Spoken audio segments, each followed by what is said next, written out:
청첩장이 청구서가 됐습니다. 농담이 아니에요. 요즘 직장인 단톡방에서 가장 많이 나오는 비명이 뭔지 아십니까? 또 모바일 청첩장이야? 지난주 블라인드에 올라온 글 하나 보시죠.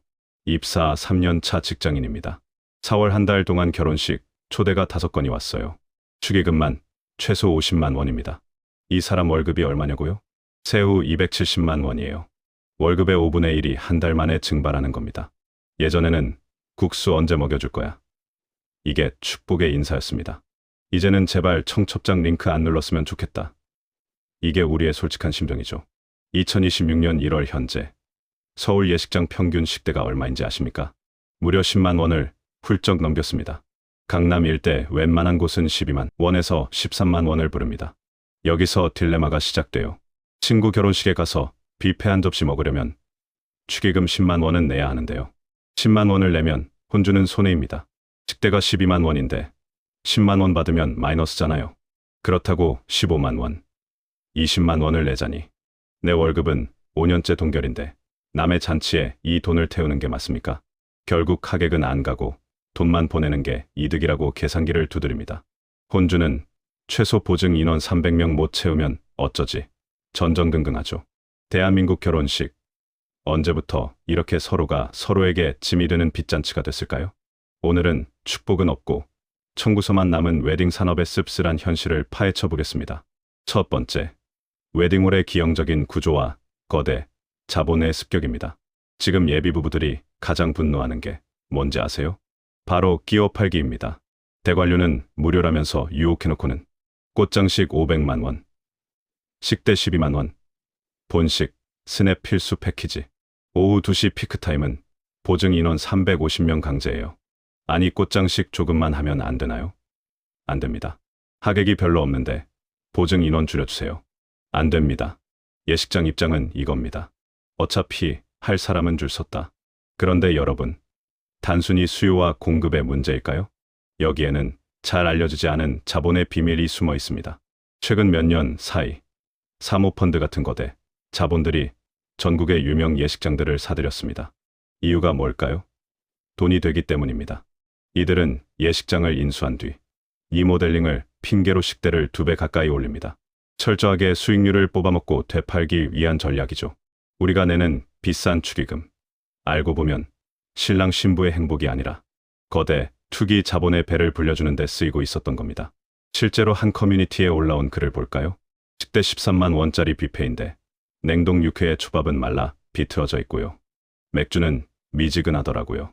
내 돈 20만 원 내고 이런 대접 받으니 축하해주러 갔다가 기분만 상해서 왔습니다. 이게 현실입니다. 밖에서 갈비탕 한 그릇 먹으면 1만 5천 원인데 예식장에서는 12만 원이에요. 웨딩 프리미엄이라는 이름으로 가격을 8배 뻥튀기 하는 겁니다. 혼주 입장에서는 발등에 불이 떨어진 거죠. 결국 울며 겨자 먹기로 계약서에 도장을 찍습니다. 두 번째, 하객들의 심리적 마지노선이 붕괴됐습니다. 과거 우리 부모님 세대에게 축의금은 품앗이었어요. 내가 냈으니 너도 내라. 언젠가 돌려받는다는 믿음이 있었죠. 하지만 지금 2030 세대는 완전히 다릅니다. 비혼주의가 늘어나고 결혼을 해도 노웨딩을 선택하는 경우가 많아요. 내가 낸 축의금을 돌려받을 확률이 현저히 낮아진 겁니다. 그러니 축의금은 더 이상 저축이 아니라 비용이자 세금으로 인식됩니다. 블라인드에서는 이런 논쟁이 매일 벌어져요. 입사 1년 차인데 얼굴만 아는 대리님 결혼식 가야 하나요? 베스트 댓글이 뭔지 아세요? 가지 말고 5만 원만 보내라. 가면 10만 원 깨지고 시간 버리고 욕먹는다. 이겁니다. 심지어 청첩장 모임도 사라지고 있어요. 예전엔 밥 사주면서 청첩장 줬잖아요. 요즘은 그 밥값도 부담스러우니까 모바일 청첩장만 톡 보냅니다. 받는 사람 입장에서는 돈 거두려고 연락해내라며 불쾌해하죠. 실제로 지난달 인스타그램에서 난리 난 사연이 있었어요. 10년 만에 연락해서 모바일 청첩장 보낸 동창에게 요즘 시세 20만 원인 거 알지? 라고 했다가 차단당했다는 이야기. 결국 청첩장이 인간관계 정리의 신호탄이 되는 겁니다. 돈 없는 사람은 결혼식도 못 가고 친구도 잃는 시대가 된 거죠. 여기서 질문 하나 드릴게요. 여러분은 올해 결혼식 몇 번이나 가셨나요? 그리고 축의금으로 총 얼마나 쓰셨나요? 댓글로 한번 남겨주세요. 세 번째, 허울뿐인 스몰 웨딩과 양극화입니다. 그럼 작게 하면 되잖아? 그런데 한국에서 스몰 웨딩은 비용이 스몰이 아닙니다. 초대하는 사람이 스몰일 뿐이에요. 남의 눈을 의식하는 한국 사회 특성상 1인당 강단은 더 비싸게 세팅합니다. 제주도 오션뷰 웨딩. 낭만적이죠? 비용은 3천만 원부터 시작입니다. 고작 50명 부르는데요. 1인당 60만 원 꼴입니다. 이게 스몰 웨딩입니까? 결국 결혼식도 완전히 양극화가 됐어요. 상위 10%는 1억 원이 넘는 호텔 예식에서 그들만의 리그를 즐깁니다. 반면 서민들은 빚을 내서 예식장을 잡거나 아예 결혼식을 포기하고 혼인신고만 합니다. 중간이 사라진 겁니다. 작년 통계청 추산 자료를 보면 예식 없는 결혼이 23%를 넘었습니다. 돈이 없어서 결혼식을 포기하는 커플이 10쌍 중 2쌍이라는 얘기죠. 더 씁쓸한 건 이런 선택을 하면 돈이 없나 봐라며 수근거리는 주변의 시선입니다. 축복해줘야 할 순간에 가난의 낙인이 찍히는 겁니다. 네 번째, 혼주들도 피해자라는 사실입니다. 최소 보증 인원 300명. 이거 못 채우면 밥 안 먹은 사람 식대까지 다 내야 합니다. 식대 12만 원 곱하기 300명. 밥값만 3,600만 원입니다. 여기에 스드메, 예물, 신혼여행 합치면 1억 원이 우습게 깨집니다. 결국 축의금으로 메우지 않으면 파산인 구조예요. 그래서 평소에 연락도 안 하던 사람한테까지 청첩장을 돌리는 악순환이 생기는 겁니다. 해외는 어떨까요?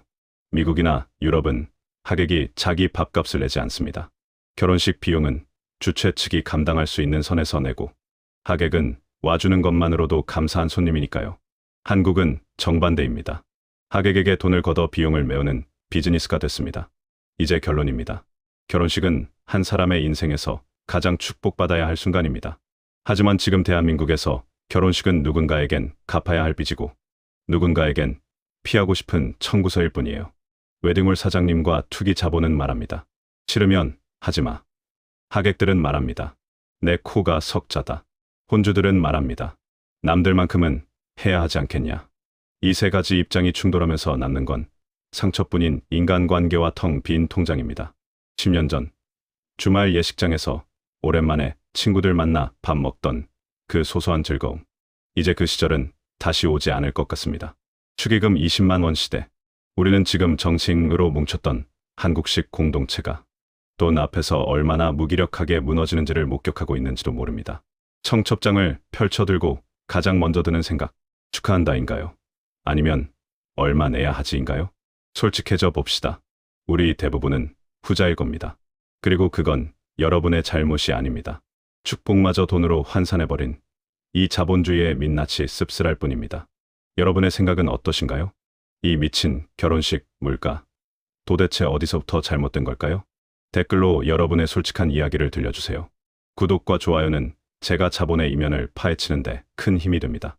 지금까지 자본의 민낯이었습니다.